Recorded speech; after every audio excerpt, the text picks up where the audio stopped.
Continuamos con la unidad de aprendizaje 4 sobre el curso de gestión de proyectos.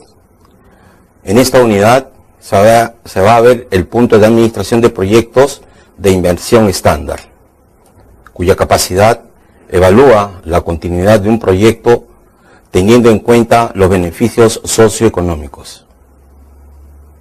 El tema número 1 es acerca de la importancia del proyecto de inversión, cuya competencia comprende y aplica la integración en un proyecto y su alcance. Este punto es muy importante, ya que aquí nosotros vamos a ver la diferencia entre la idea y el proyecto. Sabemos muy bien de que en el transcurso de las actividades empresariales o quizás en una intención de algún emprendedor, este necesariamente debe de transformar la idea del proyecto. Una idea en la que puede ser brillante o muy creativa, pero transformarla en un proyecto requiere transitar una serie de etapas, como nosotros anteriormente hemos venido mencionando, ¿no? No todas las ideas se pueden transformar en un negocio, dado que no logran superar las etapas de formulación o bien la evaluación es simplemente negativa. Una idea. ¿Qué es una idea? Es una ocurrencia de un posible negocio o una posible rentabilidad de alguna actividad en la cual pues se me ocurrió y lo quise realizar. Un proyecto es totalmente diferente. Un proyecto es un conjunto de antecedentes que permiten juzgar las ventajas y las desventajas que se presentan en la asignación de un recurso económico. ¿Por qué? Por la generación de una unidad productora, donde se transformarán determinados bienes o servicios. ¿Para qué? Para poder satisfacer alguna necesidad. ¿Dónde? En un punto estratégico, ¿no? Como cuando nosotros hemos estado analizando los mercados, hemos estado analizando la localización, inclusive, ¿no? Micro, macro localización. Esta conlleva a una etapa, este proyecto en el cual viene desde la formulación, la evaluación y el financiamiento.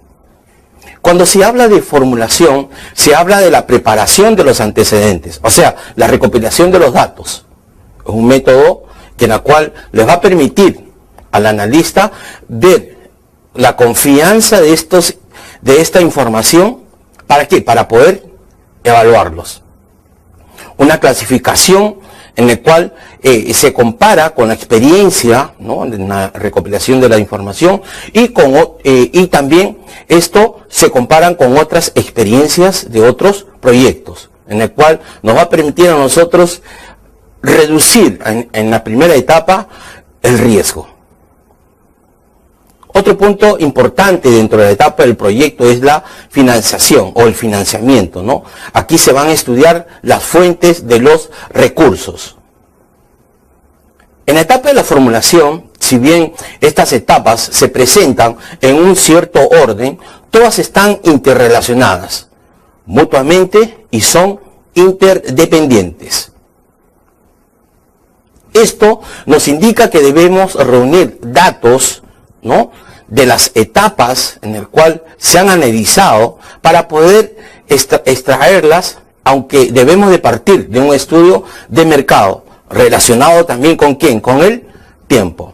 Es muy importante esta parte en el cual se presenta este análisis o este tipo de interrelación, porque el tiempo va a permitir establecer un indicador muy importante, ¿no?, en el mercado, porque el comportamiento del mercado no es constante durante el transcurso del tiempo. En cuanto a la formulación, también se debe contar con 6 puntos muy importantes, como son el estudio de mercado, el tamaño y la localización, la ingeniería del proyecto, los cálculos de costos y las proyecciones de ingresos, los cálculos de las inversiones y la organización. Cuando se habla del estudio de mercado, es el estudio donde se va a ver las variables de las ofertas y las demandas. ¿De quién? De un bien o de un servicio del proyecto, cuyo objetivo es determinante, ¿no? ¿Por qué? Porque ahí se van a vender y el producto, las cantidades se van a determinar y también el precio. También un objetivo muy importante dentro del estudio de mercado es especificar las características del producto o el servicio, abordando también los problemas de comercialización del proyecto. Este estudio de mercado, que tiene que ser bastante técnico, debe de tener como aliado la recopilación de los antecedentes, una serie de la serie de producción, de las ventas en la cual se van a realizar, el tipo de mercado, los usos del bien, del servicio, los precios, los costos. También debe considerar el tiempo, ¿no? Las fuentes de abastecimiento, las competencias, las políticas de los productos sustitutos, por ejemplo, y también políticas de distribución y políticas económicas. Dentro del análisis del estudio de mercado, también se deben considerar las proyecciones de la demanda, ¿no? Con base a las informaciones recopiladas previamente a las expectativas. El tamaño. Como anteriormente nosotros hemos venido explicando, el tamaño es importantísimo. ¿Por qué? Porque aquí se ven las capacidades de producción en la cual nosotros vamos a instalar. Ojo, también aquí tenemos que tomar en consideración, en caso de que si este proyecto es bastante bondadoso, bastante rentable, pues una proyección en cuanto a la ampliación de su capacidad instalada. Su objetivo en cuanto al tamaño es la determinación de la capacidad en cuanto a la producción máxima del bien o del servicio que tendrá el proyecto durante la vida útil. Los tipos de bienes que también tenemos que clasificarlos, lo vamos a ver desde 3 puntos de vista: bienes de consumo, bienes de capital y bienes intermedios. El bien de consumo se usa mediante 2 métodos, ¿no? Se determina por la extrapolación de las tendencias históricas, por el consumo, y por el coeficiente de elasticidad de ingreso-demanda. 2 factores muy importantes para determinar verdaderamente la capacidad de consumo del producto propuesto. Los bienes de intermedios. Es un poquito más flexible, se podría decir, porque aquí se estudian los usos de los bienes y el crecimiento de las empresas que los emplean y los posibles cambios también que se puedan dar en cuanto a las estructuras. Esos se llaman los nuevos usuarios. Es un análisis bastante también técnico, se podría decir, porque aquí nosotros analizamos los clientes potenciales. Los bienes de capital, también aquí se estudian la reposición de los bienes de uso, la explotación o la expansión de la capacidad instalada para poder llevar a cabo el famoso término de la innovación técnica, ¿no? Los cambios que se van a llevar, las estructuras también que provocan los nuevos usuarios. Aquí generalmente se establece una relación desarrollo-investigación. En cuanto al tamaño, su análisis de comportamiento con respecto al mercado, aquí la demanda marca el piso del tamaño necesario de la capacidad instalada del proyecto. El tamaño y el costo. A mayor tamaño, menor costo unitario de producción, solo si la capacidad es utilizada en un alto porcentaje. ¿Qué significa? Cuanto mayor producción, los precios se reducen. Tamaño e inversiones. A mayor tamaño, ¿no?, mayor será el porcentaje de inversión. Tamaño y localización. La localización condiciona el tamaño. El tamaño y el funcionamiento. A mayor tamaño, mayor necesidad de financiamiento. Una relación bastante interesante que debemos de nosotros tomar en consideración al momento de relacionar el proyecto con el punto del tamaño. Interrogantes como, ¿cuál es el tamaño óptimo del proyecto? La respuesta depende del objetivo, cuyas alternativas podríamos nosotros llevarlo a estos puntos. El primero, el que se minimice el costo unitario, ¿no? Que sea al menor coste posible para que éste pueda ser óptimo. Que maximice la rentabilidad total del proyecto en soles, ¿verdad? A menor costo, ¿verdad? La rentabilidad va a ser mayor, cuidando siempre los demás recursos. Que se maximice la rentabilidad de cada sol invertido, o sea, el capital. La maximización también de la rentabilidad porcentual entre la relación ventas y costos. Localización. La localización es la determinante en cuanto a la ubicación geográfica del negocio. Dos puntos importantes como el cual nosotros hemos venido trabajando es la localización, la macrolocalización y la microlocalización. Esta tiene un objetivo, es decidir en qué lugar físico se instalará nuestro negocio. Puede ser, como les dije, un país, si es en caso de una empresa que se está viendo de qué manera internacionaliza sus actividades. Puede ser una provincia, puede ser una calle, la dirección, en fin, todo este análisis es el objetivo realmente de la localización. Tanto su sede productiva como también la comercial y la administrativa. Todos estos factores se analizan dentro de este punto de localización. ¿Por qué? Porque aquí se indica dónde verdaderamente se va a decidir, ¿no? Hacia qué mercado o hacia las materias primas de localización intermedia que normalmente dan resultados bastante incómodos, se podría decir, cuando el proyecto tiene una ubicación que verdaderamente no es cómoda, ¿no? Por ejemplo, si necesitamos tener una relación bastante estrecha por el tipo de comercio con un aeropuerto y estamos muy lejos de ellos, o verdad, no hay una vía de comunicación tan accesible, entonces nos vamos a perjudicar y los precios se empiezan a elevar.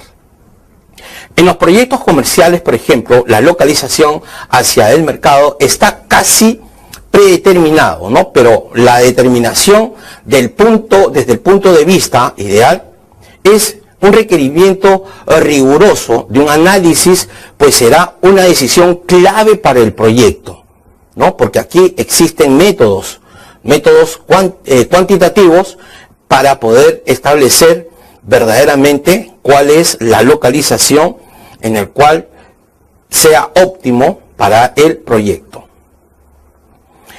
¿Por qué? Porque la localización va a tener una relación muy estrecha con los puntos de ventas, ¿no? Por ejemplo, con un negocio de proximidad. ¿Qué es un negocio de proximidad?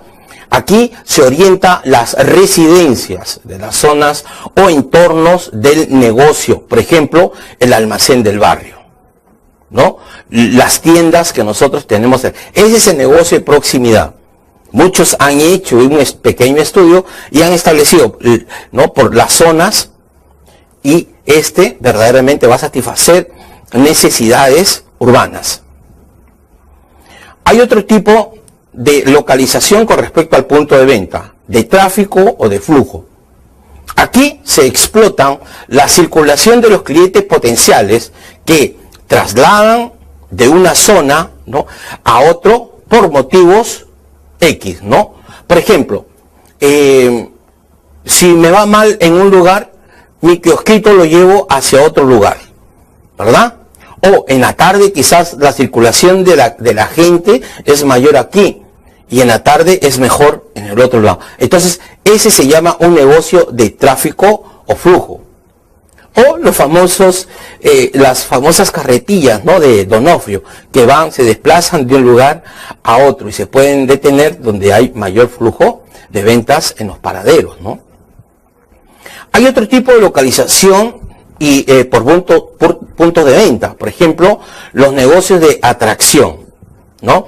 Aquí Se procura que el cliente esté generando, que genera tráfico, ¿no?, desde la fuerza de una zona primaria no disponible, no es suficiente en una cantidad de residencias en la cual vive su cercanía, ¿no?, ni el flujo del individuo. Eso, por ejemplo, puede ser que los concesionarios de autos, ¿no?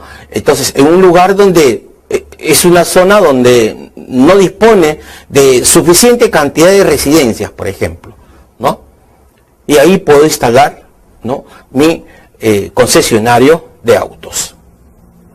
Eso en cuanto a la localización. Un aliado del proyecto es la ingeniería.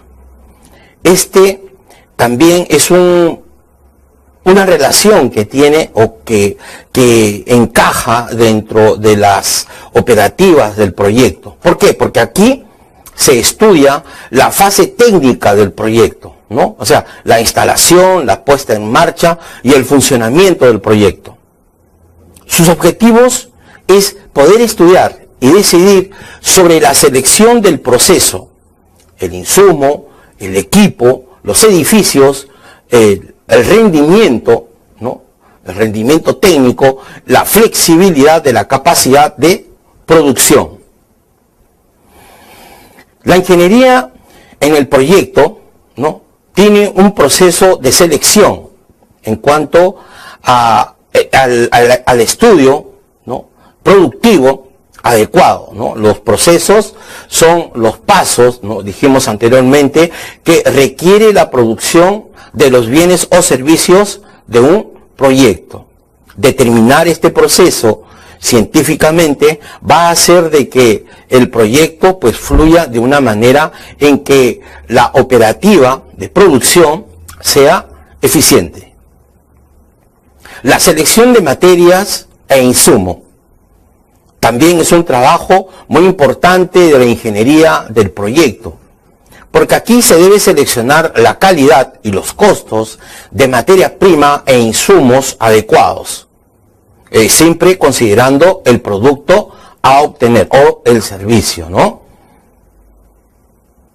Conozco, dice los ingenieros, la capacidad de abastecimiento que va a tener el proyecto, la capacidad de producción que va a tener el proyecto y la capacidad de distribución que va a tener el proyecto. Selección de equipos. La ingeniería también tiene una labor muy importante con respecto al equipo, bastante técnico, porque aquí está ligado los procesos que requieren máquina y equipo seleccionado, ¿no?, pero con una variable en el cual les va a permitir poder ser competitivo, los costos. 1, capacidad de producción. 2, durabilidad. Y 3, grado de mecanización. Recuerde que cuanto menos mecánico, vamos a tener que requerir menos personal, pero un personal más calificado, un personal más técnico, ¿no?, y un personal que verdaderamente pues constantemente debe estar también bastante motivado para que el flujo no merme, ¿no? Ingeniería también tiene que ver mucho con respecto a la selección del recurso humano, ¿no? Aquí se decide el tipo y la cantidad de personal y del tipo de capacidades, ¿no? El tipo también de motivación que va a tener el personal que va a trabajar dentro de la planta.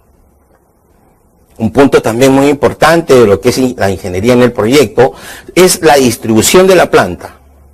Cada cosa en su lugar, ¿no? Aquí se debe decidir el formato verdaderamente de la planta donde va a funcionar todo el proceso, donde verdaderamente se va a desplazar, no solamente la ubicación de las personas, en donde se van a evaluar mediante las técnicas del rendimiento máquina, sino también hombre-máquina y máquina-hombre. Distribución de equipos.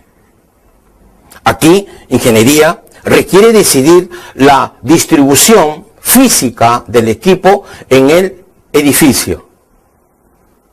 ¿Dónde se va a ubicar cada una de estas máquinas, dónde se va a ubicar el personal, dónde se van a distribuir los pasadizos, por ejemplo, ¿no? Cómo se van a abastecer cada una de ellas, cómo se va a desabastecer cada una de ellas. En fin, todo este sinnúmero de operaciones técnicas, ingeniería, su objetivo, como les dije anteriormente, es poder decidir el seleccionar el proceso, los insumos, la distribución de la planta para que sea muy eficiente. Ingeniería también tiene que ver con lo que es los rendimientos, ¿no? En el proceso de formulación productiva permitirá conocer la relación de insumos, productos, que esto es vital, ¿no? Para poder determinar un factor muy importante, los costos de producción, porque recuerden que los costos es uno de los indicadores principales para que la empresa sea competitiva. La flexibilidad. El estudio técnico debe buscar soluciones a fin de facilitar el crecimiento armónico del proyecto, ¿no? Entonces, ¿qué significa? La flexibilidad es la capacidad en la cual va a trabajar la empresa, ¿no? Si este requiere mayor capacidad, esta va a tener que estar preparada para que se pueda ensanchar sus operaciones, reducir en cuanto a la disminución de la demanda. Porque recuerden de que la oferta y la demanda es la que determina el precio. Otro punto muy importante es la determinación de los costos y la proyección de los ingresos. Aquí los cálculos proyectados de todos los costos e ingresos del proyecto van a ser determinantes. ¿Por qué? Porque aquí se van a estimar los ingresos que generará el proyecto ya en puesta en marcha o en funcionamiento. Aquí se determinan los cálculos y los gastos de los mismos también egresos, en donde se pueden determinar un estado de resultado proyectado, ¿no? Donde aquí se analizan las estimaciones de los ingresos versus los costos. Un estado de resultado que es muy útil, ¿no? Como principio contable, ¿no? Aquí va a ser una relación cuyo objetivo es proyectar, ¿no?, el resultado del negocio con la relación pérdidas y ganancias. ¿Pero de qué forma? De forma sistemática, es decir, detallando cómo se llega al mismo. Puede adoptarse también el cómo podemos o queremos nosotros que se llegue a un mismo resultado. Puede adoptar diversos formatos, ¿no?, que se adapten a las necesidades del proyecto, en la cual nos va a permitir a nosotros analizar la rentabilidad del negocio, incluyendo los conceptos de amortización, donde aquí vamos a distribuir, ¿no?, cuando hablamos de amortización, vamos a distribuir la capacidad de intereses con la cual está afrontando el negocio o el proyecto, perdón, con la capacidad de la amortización de las cuentas hacia el principal. El flujo de fondos proyectado o estado de fuentes de uso de fondos es la que nosotros también utilizamos en los proyectos como principio de lo percibido. El objetivo es aquí proyectar las entradas y las salidas del efectivo, la cual permite obtener indicadores como por ejemplo el VAN, el valor actual neto, la tasa interna de retorno, el periodo de recuperación de la inversión. Aquí se puede llegar a él a partir de los estados de resultados proyectados y se efectúan ciertos ajustes. Ojo, estos puntos son muy importantes, los que acaba de mencionar, el VAN, la TIR y el periodo de recuperación, ¿verdad? Que es lo que vamos a ver nosotros más adelante en detalle. El flujo de fondo puede prepararse con base en el estado de resultados, con algunos ajustes. Por ejemplo, ajustes en los costos, ajustes en las ventas, en la amortización y en las inversiones. En las ventas se debe contemplar aquí el plazo de cobranza estimado de las ventas. En los costos y gastos se debe contemplar el plazo de pago. En la amortización contable se deben de excluir, pues no implican salidas de fondo. Ojo con las amortizaciones contables en el flujo de fondos. En las inversiones se deben incluir en el periodo de la realización del desembolso. Si existiera un préstamo, se contempla la inversión total del proyecto.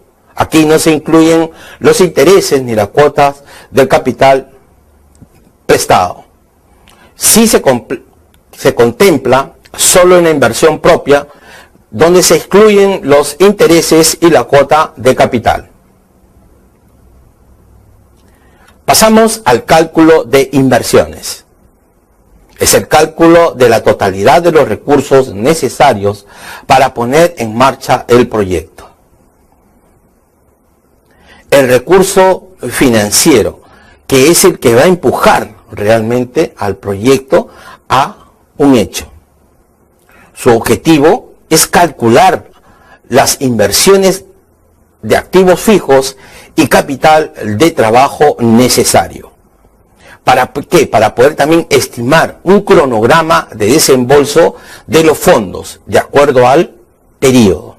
Como les dije, puede ser a corto, mediano o largo plazo.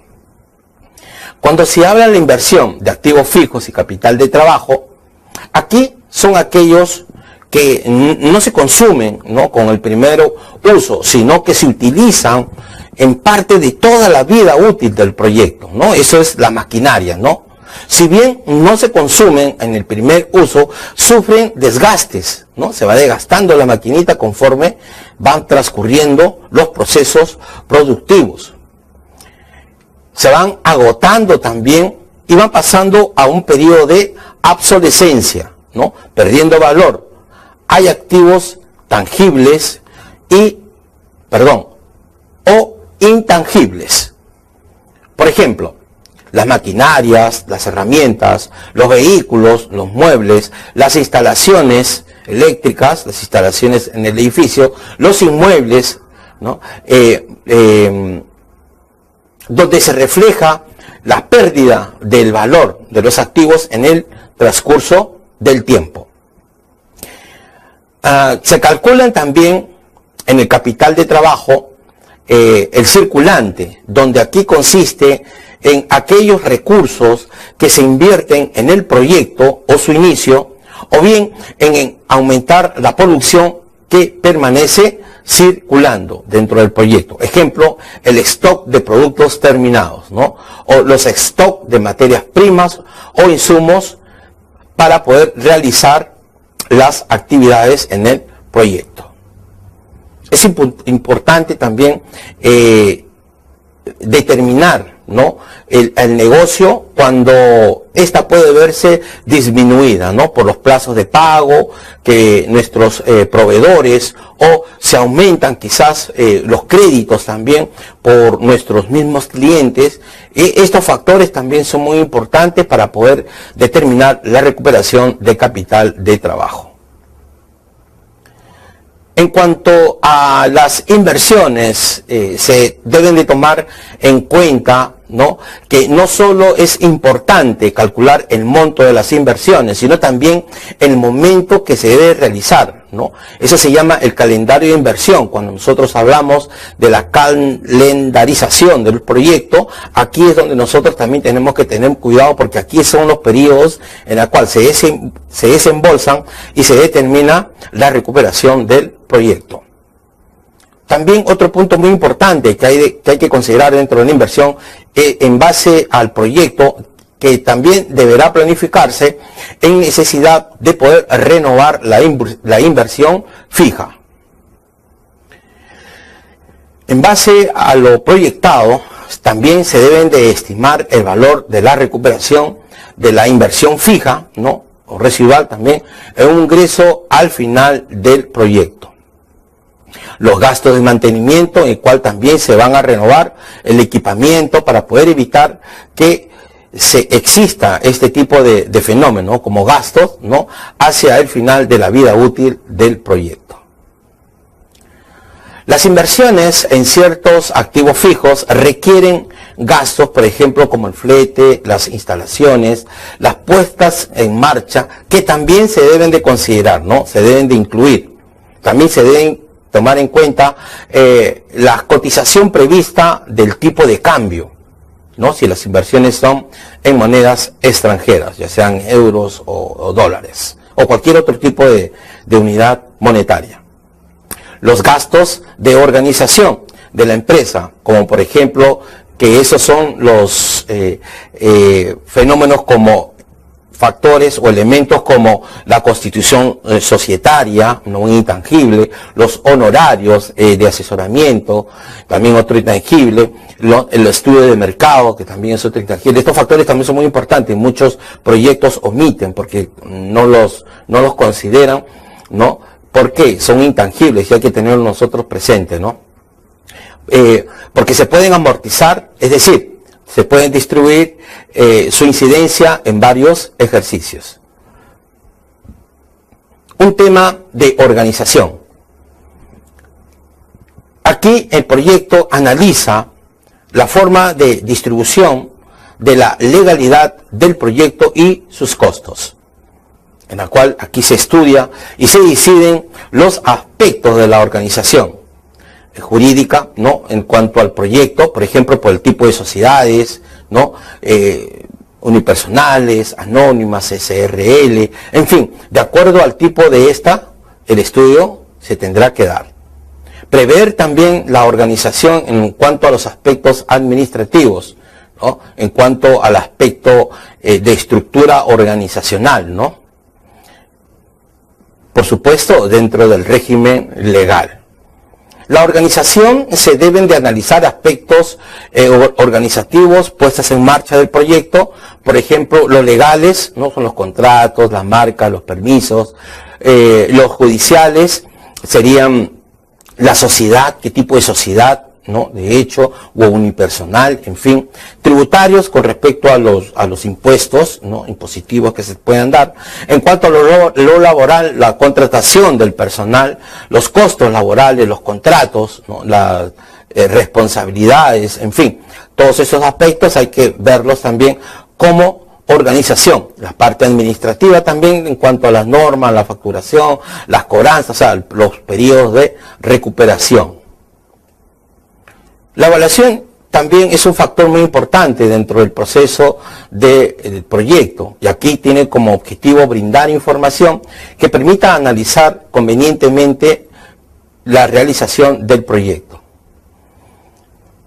Dos puntos muy importantes dentro de la evaluación del proyecto en base a ciertos indicadores como por ejemplo la TIR, la tasa interna de retorno, el BAN, ¿no? Y el periodo de recuperación, que nos permiten a nosotros tomar decisiones finales. Aquí se evalúa también el riesgo del proyecto mediante la sensibilización del proyecto. Indicadores que nos van a permitir a nosotros tomar una diferencia, ¿no? La mayor parte de ellos se basa en los flujos netos de fondo, ¿no? Descontados del proyecto. Y así nosotros podemos determinar, por ejemplo, significativamente qué se debe o no, o el valor que se debe de dar para la cuantificación del valor en el tiempo del dinero, ¿no? Como es el caso del BAN, mediante las fórmulas que más adelante lo vamos a detallar. Es el valor, el BAN es el valor presente del conjunto, ¿no? De la sumatoria de los flujos de fondos que nos van a determinar poder comparar con la inversión, y la diferencia es la que nos va a dar a nosotros un positivo o un negativo, ¿no? Este resultado regula o acepta toda inversión cuando el valor presente neto sea mayor que cero, o sea que los flujos sean mayor que la inversión. En la tasa interna de retorno es la tasa de descuento que se aplica sobre los flujos de fondos también esperados generados por el valor actual total del proyecto. Por eso es que es muy importante poder determinar nosotros y tener muy exacto los detalles de los costos, los detalles de los gastos, los detalles de los ingresos para poder realizar los flujos netos de fondo. También hay indicadores que nos van a permitir a nosotros tener esa variables, ¿no?, para poder tomar decisiones, ¿no? La rentabilidad sobre la inversión total, la rentabilidad también sobre la inversión fija, la rentabilidad sobre las ventas, la rentabilidad sobre los costos, la determinante importante como es el punto de equilibrio y el margen de seguridad, ¿no? Otro punto muy importante también dentro de lo que es, aparte de la evaluación en el proyecto, es el financiamiento, ¿no? Aquí es el estudio, se toma la decisión sobre las fuentes de financiamiento de la inversión requerida, en donde se decide cómo financiar la inversión, ¿no? El proyecto, ya sean por fuentes internas o fuentes externas. Cómo se calcula el costo de financiamiento también, ¿no? Cuando hablamos nosotros de fuentes internas, es lo proveniente de los aportes de los propietarios o de fondos autogenerados, ¿no? Por ejemplo, las utilidades. La diferencia es que las internas no tienen un costo directo, se podría decir, no se pagan intereses, o si se pagan muy bajos, ¿no? Aunque sí hay un costo de oportunidad en ese sentido, ¿no? Este último es lo que se deja de ganar por no poder utilizar los fondos en otro posible negocio. En cuanto a las fuentes externas, provienen de los bancos o el mercado financiero, ¿no?, que permite poder establecer esa relación, ¿no?, de emergencia en otras entidades financieras del mercado de capitales. Algunos son no vinculados, no se pierde el control, y otras sí se incorpora mediante un socio, ¿no? Las externas tienen un costo directo, ¿no? Aquí se pagan intereses y se comparten también las utilidades. Los intereses son el costo del financiamiento, ¿no?, que inciden en el estado de resultado proyectado y en el flujo de fondos proyectado. Eso lo tenemos que registrar dentro de este flujo operativo. Las reglas básicas del financiamiento de las inversiones de activos durables pueden ser financiados con préstamos a largo plazo. El capital de trabajo no debería ser financiado con préstamos de largo plazo, ¿no? Porque recuerden que cuanto más tiempo nosotros solicitemos el préstamo, los intereses se van incrementando, ¿no? Las deudas pueden apalancar también positivamente el proyecto si el costo de financiamiento es inferior ¿a quién? A la tasa interna de retorno económicamente del proyecto. Debe mantenerse también una estructura de financiación, ¿no?, acorde con el tipo del activo de la empresa. Y también se deben de tener en consideración que las deudas no son ni malas ni buenas en sí mismo. Depende de su costo y la forma de uso que se esté dando dentro del proyecto. Hasta aquí, señores, el tema 1.